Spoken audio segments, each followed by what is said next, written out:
Graça e paz, igreja, amém? Você está feliz? Você sabe que existe uma diferença entre ser e estar, né? Quando você é feliz, é sempre, não importa o que aconteça. Quando você está feliz, é algo momentâneo, algo que é passageiro. Você é feliz? Ou está feliz? Eu estou feliz porque eu sou feliz, amém?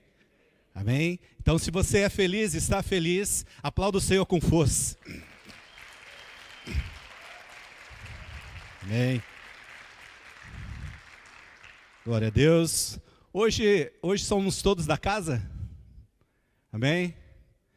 Né, os meus filhos estão aqui. Tenho a minha filha, né, está. Minha filha Bárbara com os meus netos. O Bernardo e a Bianca. E tem o agregado, né? Sempre o agregado. É filho, mas é filho também, né, pastor? É filho também. Está aí também. Está nos prestigiando. Queridos, a semana passada nós falamos a respeito da ressurreição de Lázaro. Vocês lembram disso? Você estava aqui? Lembra? Jesus foi lá, ressuscitou Lázaro. E o pastor, ele trouxe uma palavra tremenda. Você lembra disso? Essa palavra alimentou você durante toda essa semana? Então, e não sei se você vai lembrar, mas ele falou que existiam duas bases fortes para que o milagre pudesse acontecer. A primeira é você ter fé. Sim? A primeira você precisa ter fé.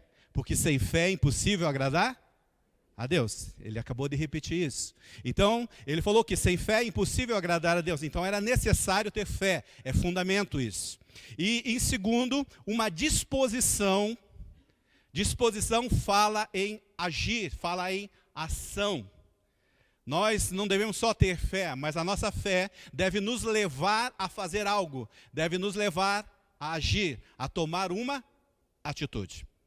Então, são dois fundamentos para que o milagre possa acontecer. Primeiro é ter fé. O segundo é disposição. E disposição para quê? Para tirar todos os empecilhos que possam impedir que o seu milagre aconteça. Amém? Você lembra disso? Semana passada o pastor falou sobre isso. Hoje nós estamos dando sequência, quando tratamos a respeito da casa de paz. Hoje nós vamos falar sobre gratidão. Olhe para a pessoa que está do seu lado e diga assim, gratidão.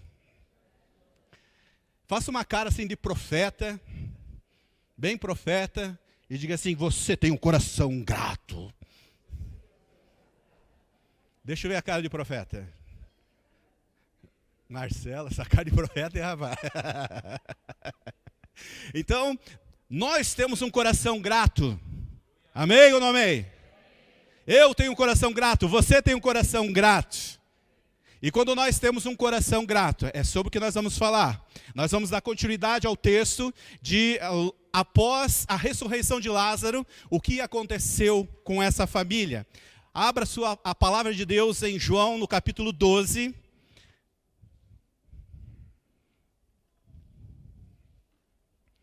A partir do verso 1.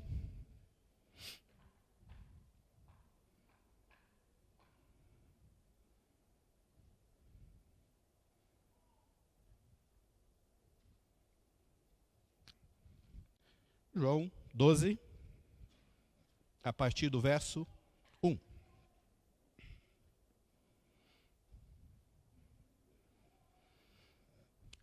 Todos acharam? Amém. A palavra diz assim, 6 dias antes da Páscoa, Jesus chegou a Betânia, onde vivia Lázaro, a quem ressuscitara dos mortos. Ali prepararam um jantar para Jesus, Marta servia, enquanto Lázaro estava à mesa com ele.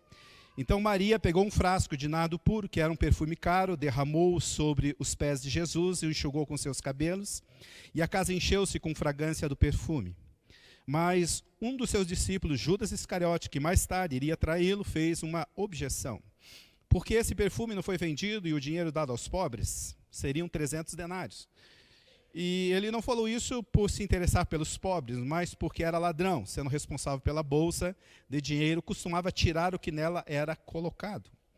Respondeu Jesus: deixa em paz, que o guarde para o dia do meu sepultamento, pois os pobres vocês sempre terão consigo, mas a mim vocês nem sempre terão. Enquanto isso, uma grande multidão de judeus, ao descobrir que Jesus ali estava, não apenas por causa de Jesus, mas também para ver Lázaro, a quem ele ressuscitara dos mortos. Assim, os chefes dos sacerdotes fizeram planos para matar também Lázaro. O cara morreu 2 vezes, né? Querem matar ele. A pior coisa, cara, de ser ressuscitado, né, é que você vai ter que morrer de novo. Mas o cara morreu 2 vezes, queriam matar ele. Ele ressuscitou, queriam matar ele de novo. Pula. Pois, por causa dele, muitos estavam se afastando dos judeus e crendo em Jesus. Vamos orar. Pai, em nome de Jesus, essa é a tua palavra é viva, ela é eficaz, ela é verdadeira, Senhor. E que aquilo que o Senhor destinou para essa palavra nessa noite possa acontecer. Ó Deus, que não seja eu ao falar, mas um instrumento usado pelo Senhor, para que a minha boca, através dela, Senhor, o Senhor possa falar com cada coração que aqui está. Ó Deus, que o Senhor realmente possa gerar na minha vida e na vida dos meus irmãos um coração grato, um coração que ama, um coração disposto a fazer tudo o que pode fazer para que o teu nome seja engrandecido e seja exaltado. Pai, estamos à tua disposição nessa noite, assim como o Senhor já falou aqui desde o louvor, ó Pai, tem falado até aqui, que o Senhor continue falando conosco e que eu e meus irmãos possamos sair daqui diferentes do que nós entramos, Deus, porque o Senhor é quem faz maravilhas. Em nome de Jesus e para a glória do teu nome, amém, Pai. Amém, Jesus. Queridos, quando você realmente ama Jesus, você ama Jesus? Ama mesmo? Bastante? Muito? Quando a gente ama Jesus e temos um coração grato a Ele por aquilo que Ele fez, Jesus fez alguma coisa por você já? Como diria o outro, vixe, muito. Amados, ó, tem gente que não me conhece, não gosta de mim porque não me conhece. Porque depois que conhece, daí tem certeza, eu não vou gostar desse cara mesmo. Mas nós vamos tentando aqui, vamos tentando. Você ama Jesus? E quando a gente ama Jesus, nós temos um coração grato. E quando nós temos um coração grato, tudo que nós queremos fazer é que Jesus permaneça na nossa vida, é que Jesus faça parte da nossa vida, faça parte da nossa história, é que Jesus não saia da nossa casa, porque muitas vezes nós estamos fazendo a casa de paz na casa de alguém, e muitas vezes isso já aconteceu com inúmeras pessoas, inúmeras famílias. Pessoas faziam a casa de paz terminava, durante 7 semanas estavam ali fiéis, mas depois da 7ª semana eles paravam com tudo. Você sabia que existiam muitas pessoas que iam atrás de Jesus por causa dos milagres que ele fazia?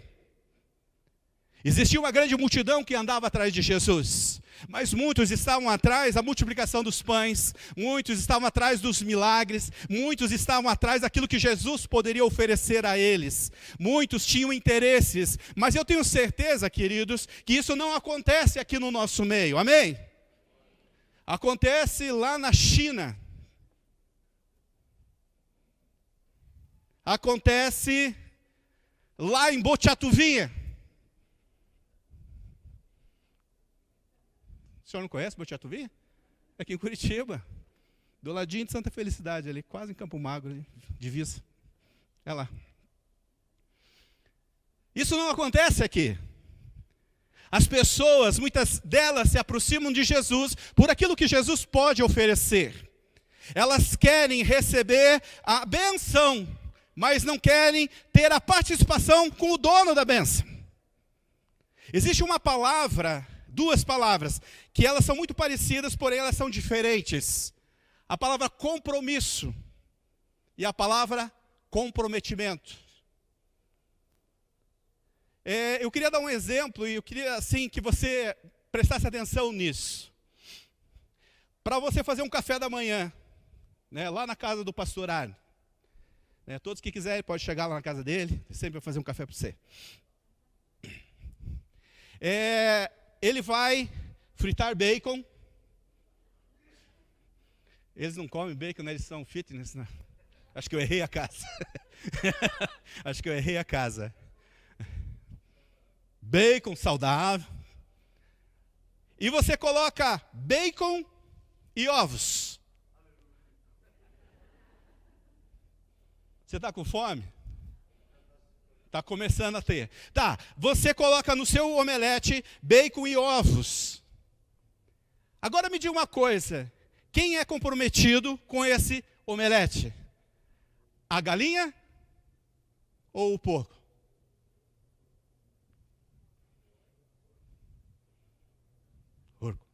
Porco. Quem? Por que o porco? Uau! Existe uma diferença entre compromisso e comprometimento. Compromisso significa você assumir um compromisso. Você empenhar a sua palavra. Você dizer, eu vou fazer. Significa, por exemplo, você se matricula numa academia. Eu vou fazer academia. É para mim? Não entendi o aleluia. Sabe, queridos, eu tenho uma sobrinha. Ela pagou, é sempre alguém que você conhece, nunca é você, né? Ela pagou 6 meses de academia. Adiantado. Para quê? Se você paga, você faz. Sabe quantas vezes ela foi na academia? Não. Algumas poucas. O que ela fez quando ela assinou um contrato com a academia? Ela assumiu um compromisso. E a diferença entre o comprometimento é exatamente isso.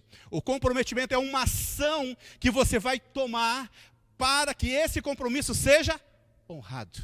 Então, quando você assume um compromisso, você diz, não, eu faço parte da igreja Shalom.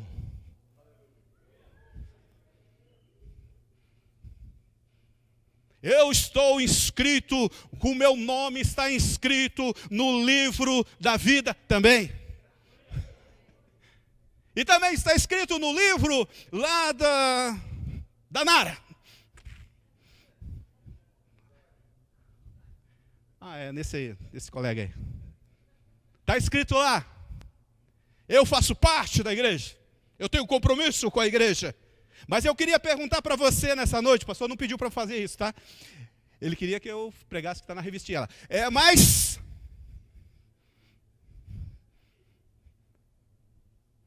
qual é o teu comprometimento com essa igreja? Nós voltamos lá para o porco e para a galinha. A galinha tinha um compromisso diário, amados, de botar um ovo. Todos os dias ela tinha aquele compromisso. E corococó botou o ovo. E o pastor Arno corria lá, pegava, vai ter café hoje. Mas a galinha continuava viva. E o porco? Para tirar o beiquinho dele, como que tem que fazer?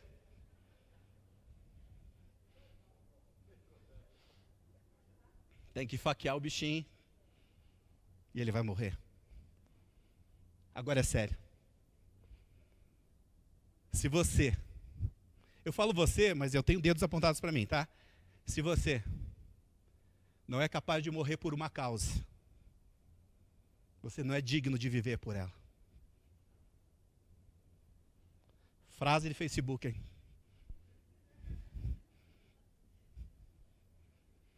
Se você não é capaz de morrer por uma causa, você não é digno de viver por ela. Qual é o teu comprometimento com o reino? Quando eu amo Jesus, eu sou grato a Jesus por aquilo que Ele fez. Nós até cantamos uma canção, né, Charles? Tem aqui. Eu sou grato porque Ele fez por mim. Tem uma música assim, né? Não é essa. Você já está em outra vibe. É outra. Qual o teu nível de comprometimento, querido? Jovens, adolescentes, qual o teu nível de comprometimento? Adultos, qual o teu nível de comprometimento? Se você ama Jesus, você é grato a Jesus por aquilo que Ele fez pela sua vida, você tem que se comprometer com Ele. Era isso que Marta, Lázaro e Maria faziam. Depois da ressurreição de Lázaro, eles convidam Jesus para tomar um café. Você me vê aí também?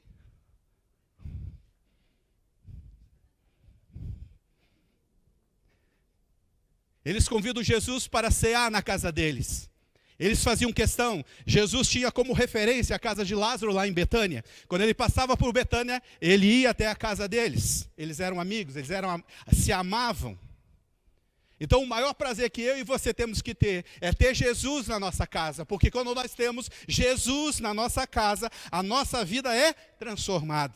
Nós temos um coração grato. Sabe, queridos, mesmo que as coisas não vão bem, mesmo quando as coisas não acontecem do jeito que eu gostaria que elas acontecessem. A pastora orou aqui no início, no meio. Ela diz assim, olhe, talvez você chegou aqui desanimado, chegou aqui cansado, chegou aqui aflito, chegou aqui carregado. Eu já me lembrei da concorrência, né? Você está carregado. Nós vamos fazer um descarrego. Sabe, querido, muitas vezes nós chegamos assim. Mas ainda assim, eu e você, nós temos um refúgio chamado Jesus. E quando nós vamos até Jesus, e Jesus entra na nossa casa, a nossa vida é transformada e nós passamos a ter um coração grato a Ele por aquilo que Ele fez. Eu me lembro de Davi, um coração grato como Davi no Salmo 63, quando Davi estava fugindo do seu filho Absalão. Seu filho queria matá-lo, não deve existir uma dor maior do que essa, do que um filho querer matar o pai. E ele queria matar Davi, ele queria roubar o trono de Davi, e Davi fugia do palácio. Davi estava numa situação complicada, porque ele saiu a pé, fugido, pegou o que podia pegar e saiu. E no meio do caminho encontrou um parente de Saul, e ele xingava Davi, jogava pedras em Davi. E aí Davi escreve o Salmo 63, lá no meio do deserto, às margens do rio Jordão, e ele diz assim, eu vou ler, porque eu não me lembro.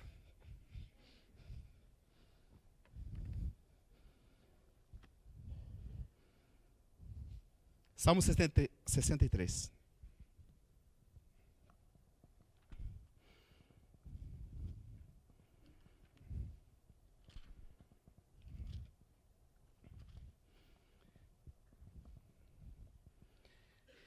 Davi estava fugindo de Absalão no deserto de Judá.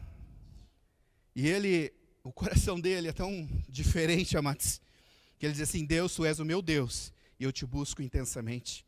A minha alma tem sede de ti, todo o meu ser anseia por ti numa terra seca, exausta e sem água.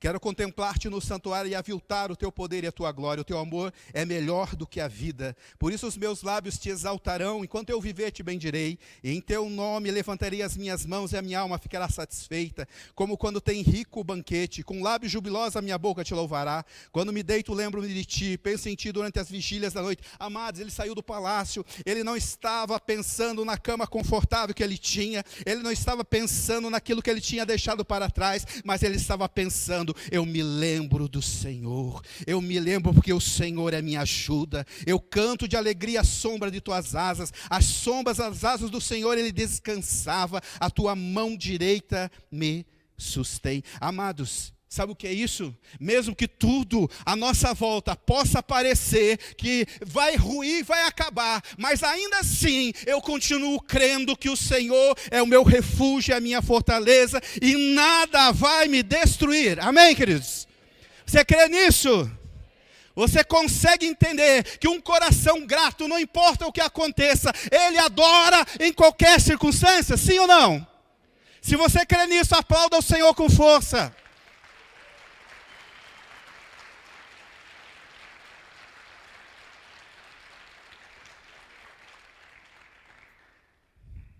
Pastor, o tempo. Está tranquilo, por enquanto? Outra verdade, um coração grato, ele gera um ambiente de paz na nossa vida e na nossa casa. Algumas semanas atrás nós falamos sobre Zaqueu. E Zaqueu, ele sobe a árvore para ver Jesus.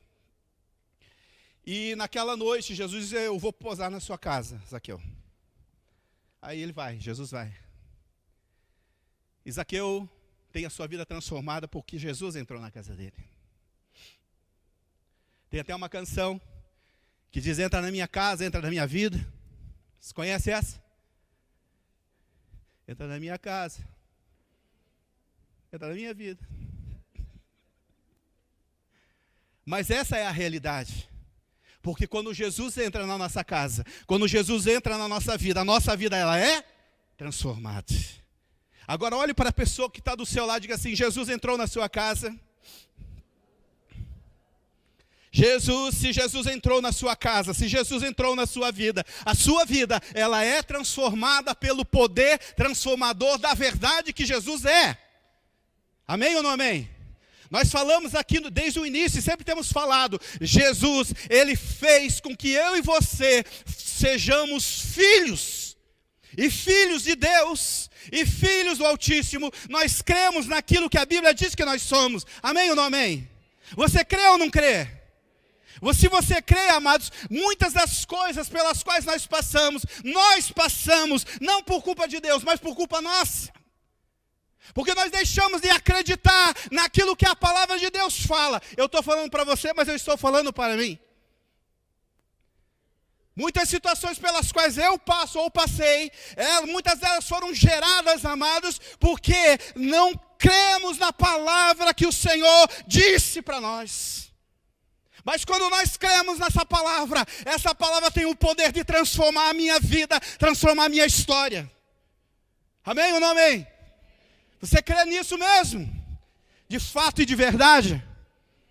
Então balance o teu irmão assim, Deus quer transformar cada vez mais a sua vida. Marta estava servindo, né, se cria um ambiente diferente na sua casa.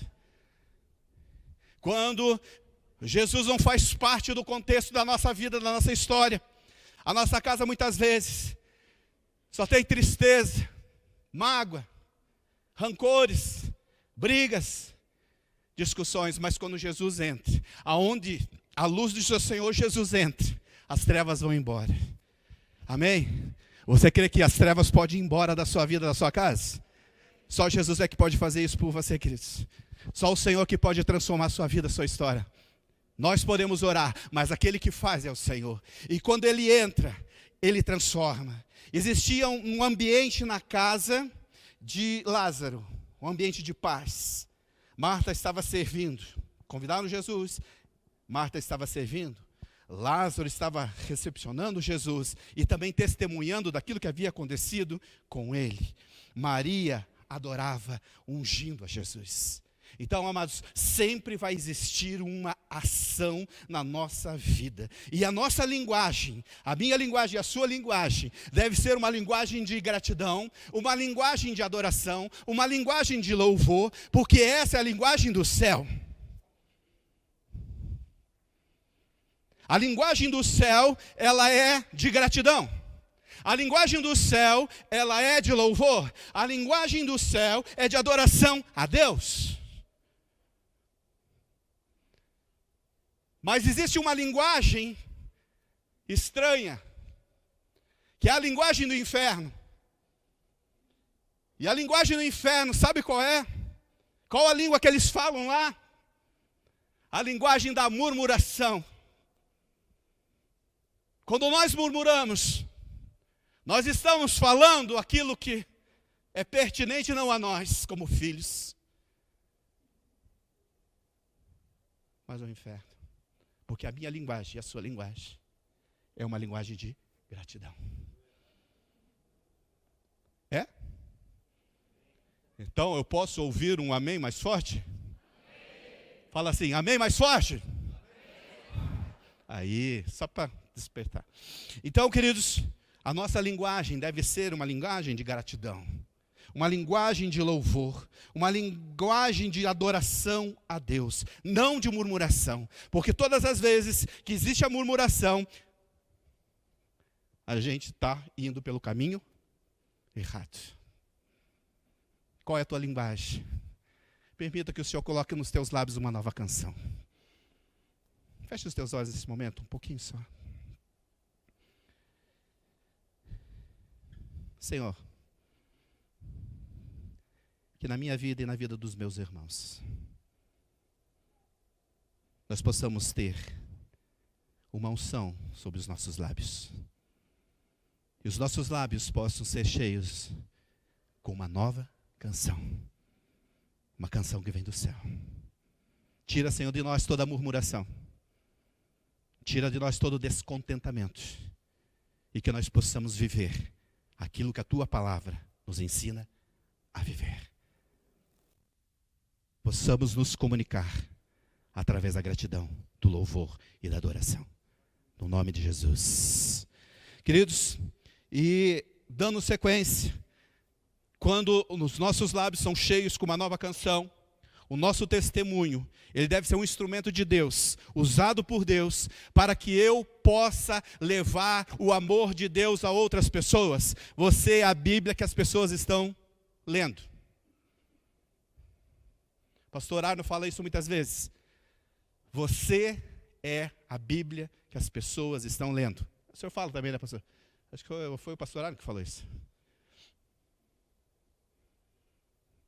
Mas talvez você se pergunte assim, qual é o teu testemunho? Você já parou para pensar assim, cara, o que eu vou testemunhar da minha vida? Que testemunho eu vou dar da minha vida? Não tenho nada para falar. Não tenho nada para dizer. Eu me lembro daí, quando Deus chama Moisés, lá em Êxodo capítulo 4, verso 2. E Deus chama Moisés e Moisés começa a dar algumas desculpas a Deus. E Deus faz uma pergunta para Moisés e diz assim, Moisés, o que você tem na sua mão? Você lembra o que Moisés tinha na mão, naquele momento, naquela oportunidade? Um cajado. Cajado, pastor velho. O que faz com cajado? Deus está passando uma missão. Olha aqui, pastor velho. O senhor com as suas barbas brancas, suas cãs brancas. O senhor vai libertar o meu povo do Egito. A maior nação que existia na época. Os Estados Unidos, talvez, da época. Você vai ser usado por isso. O que o senhor vai me dar? Poderes extraterrestres? Eu vou voar? Eu vou fazer descer fogo do céu? Moisés. Desculpe. Pastor Werner. O que você tem na mão? Um pedaço de pau. Deus é fera demais, né? O que você acha? Não acha que Deus é fera? O que você tem na mão? Um pedaço de pau. Amados, não é o poder que existia no cajado. Não era nenhum tipo de poder extraordinário que existia no cajado. Mas Deus queria ensinar que aquilo que Ele coloca na nossa mão, é isso que vai ser usado para abalar todo o inferno. Amém? Veja só. Moisés com aquele cajado na mão, o pedaço de pau, ele abalou as estruturas do Egito. Ele sacudiu o Egito. Porque Deus fez uma pergunta para ele, disse, o que você tem na sua mão? Eu queria perguntar para você, o que Deus colocou na sua mão? Tem outros exemplos, mas eu vou usar mais um só. Na multiplicação dos pães e dos peixes. O que eles tinham?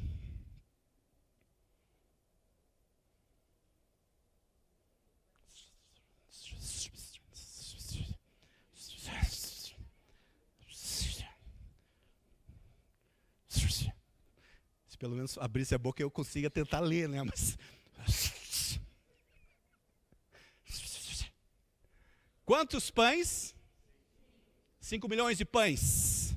Você sabe que eu tinha um amigo, ele está vivo ainda. Ele comia 10 pãezinhos francês. Ele diminuiu, agora come 8.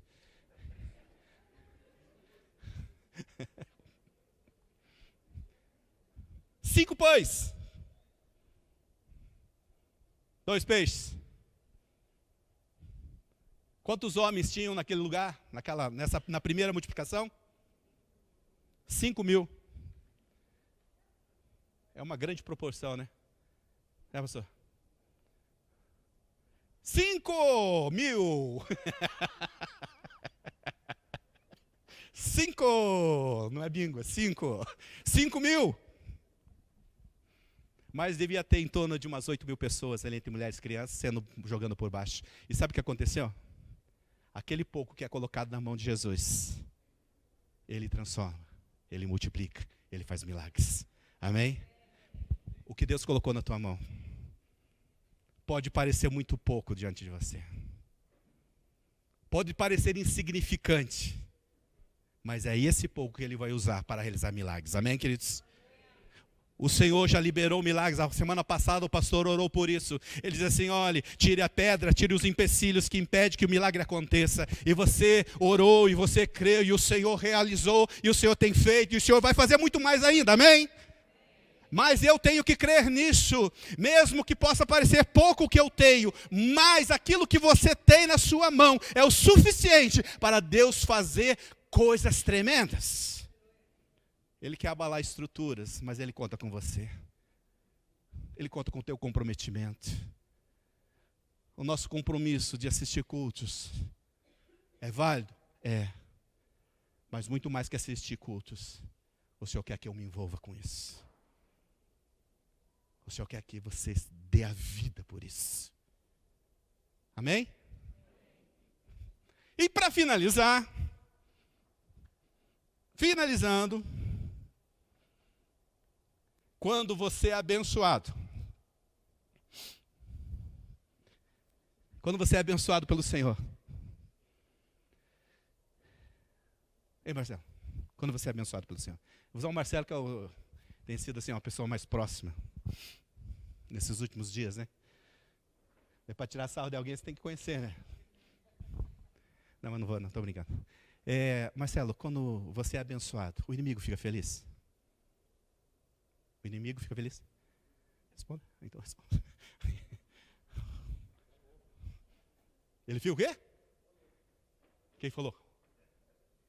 Pastor? Ah, fica louco. Ele mudou a voz aí. Fica louco.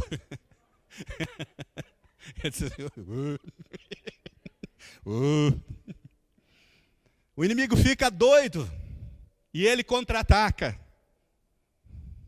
O inimigo contra-ataca contra a minha vida e contra a sua vida. Ele não fica feliz, ele não quer ver você abençoado, ele não quer ver você feliz. Ele não quer ver você desfrutando daquilo que o Senhor pode realizar na sua vida. Ele quer ver você destruído. Porque ele veio para matar, roubar e destruir. Mas a palavra do Senhor diz que Jesus veio para nos dar vida e vida com abundância. E a palavra de Deus diz assim, lá em Deuteronômio, no capítulo 28, não me lembro o verso. Diz assim, que o inimigo virá contra você. Tenha certeza. Não pense que a vida cristã é um mar de rosas, o inimigo vai vir. Jesus advertiu, no mundo tereis aflições, mas tem bom ânimo. O inimigo vai vir contra você, tenha certeza disso. Mas a palavra de Deus também diz que ele virá contra você por um caminho. Mas também a palavra de Deus diz assim, por 7 caminhos ele fugirá. Amém, queridos? Você fica feliz por isso? Quem fica feliz por isso? Dá um sorrisão. Você sabia que o sorriso ele faz com que você mexe com não sei quantos músculos? Sei lá. Você sabe que o coração alegre aformoseia o rosto? É verdade. Você acredita nisso? Às vezes a gente faz umas caras assim. A gente falava antigamente de cara de bully.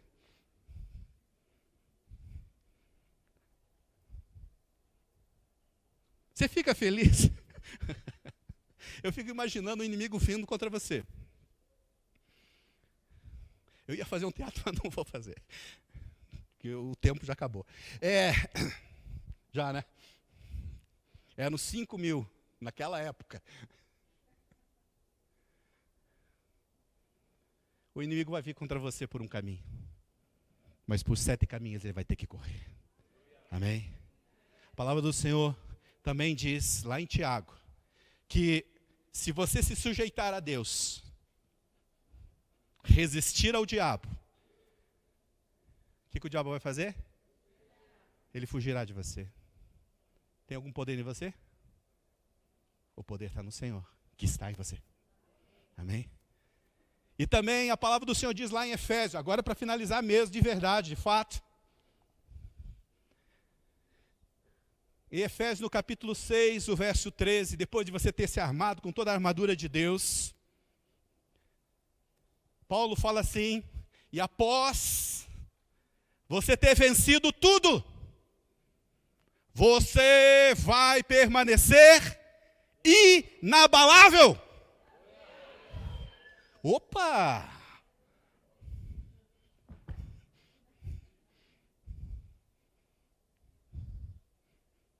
Vou falar de novo, né? Porque agora já deu para ensaiar, né, pastor? Vou fechar o caderno. A Bíblia. Só para dizer que está acabando. Dá essa impressão. A palavra do Senhor diz assim: após você ter vencido tudo. A palavra do Senhor fala que nós somos mais que vencedores. Vencedor já é uma grande coisa. Mas a Bíblia fala que você é mais que vencedor. Só que tem um detalhe assim tão importante, eu já falo do inabalável. Tem um detalhe legal que eu sempre fico pensando nisso. Se eu e você sabemos que somos mais que vencedores, você sabe disso? Você crê nisso mesmo, sim, de fato e verdade? Amém?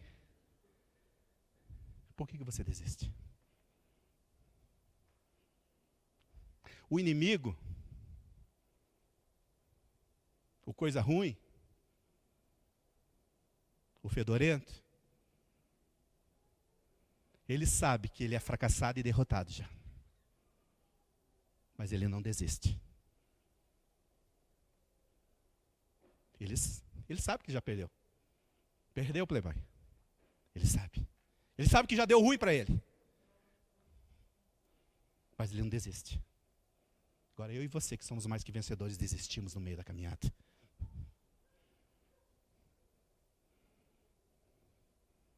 Após termos vencido tudo. Após termos vencido tudo. Você vai vencer.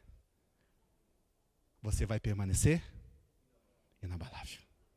Fica de pé em nome de Jesus. Agora, como diz o Luciano Subirá, dá essa sensação que está acabando.